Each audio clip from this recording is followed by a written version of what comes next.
We start with our Newsmaker segment and focus our attention on Johnson County and what's ahead for the County Commission. Joining me is a veteran of county politics and government, a former councilman and mayor of Overland Park, a former county commissioner, and now getting set to begin his third term as chairman of the Johnson County Commission, Ed Eilert. Mr. Chairman, welcome back to Ruckus. Thank you very much for coming in. Well, Mike, thank you very much. It's good to be back with you. Well, you have been doing this kind of work for a long, long time in government and politics in Johnson County. Have you run your last term or run your last election campaign? Well, my third term is a four-year term. I anticipate that I'll not be a candidate again, but you can never tell. You may have said that before. I think I remember you saying that a time or two ago. The chairman does more than officiate at the county commission meetings. What are some of the other duties? Well, the responsibilities of the commission and the chairman are outlined in the charter that was passed back in 2000 by the voters, and our primary responsibility is in the policy area. We have a professional management, a county manager, who's responsible for the day-to-day operation of the county. And so we as commissioners are responsible for oversight, approving budgets, and making broad policy decisions. And I think the county chair is seen as a spokesperson, more or less, for the county government. I think that's a responsibility that's also mentioned in the charter. You're going to have a slightly different commission as you begin 2019. You've got a couple of new members, both female. Two of the four who campaigned against incumbents on the board, talking about the problems with an all-male, all-white city or county commission. How do you think things are going to change, if they're going to change at all, with this new membership? Well, it's been my opportunity in local government to work with many talented ladies in elected positions.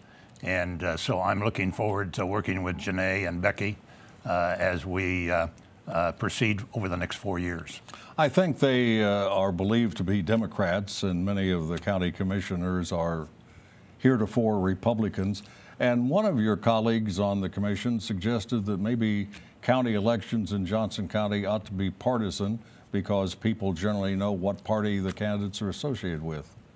Well, one of the issues that was also approved by voters back in 2000 was that county commissioners would run for office nonpartisan, without county label. Every 10 years, we have a charter review commission, which reviews all aspects of the charter, and I'm sure that provision is going to be well discussed at our next charter review. What's your thought about it? Do you see any need not to have partisan elections? Well, it's interesting. When this issue was on the ballot in 2000, I was one of those who opposed going to nonpartisan elections. But I think it's worked very well.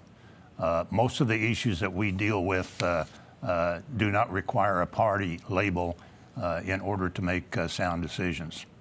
At this early stage of the new year 2019, what do you see developing as the top 2 or 3 issues the county commission will be dealing with? Well, one of them will be ongoing. In 2018 was very, very active. For instance, we began construction of the new courthouse, a medical examiner's office, and we also began a wastewater project rebuilding at Tomahawk Creek. And those projects, the courthouse and Tomahawk Creek, are about 2.5 to 3 year projects. So those will continue over the next year or 2 years. Also, we began a couple of years ago to work very diligently in the area of mental health and criminal justice. And the National Association of Counties recognized Johnson County as an innovator county for their work in that area. That work will continue, working with our partner cities, working with our school districts in issues that involve mental health. As you look toward Topeka, what are some of your thoughts about the new legislature and the incoming governor?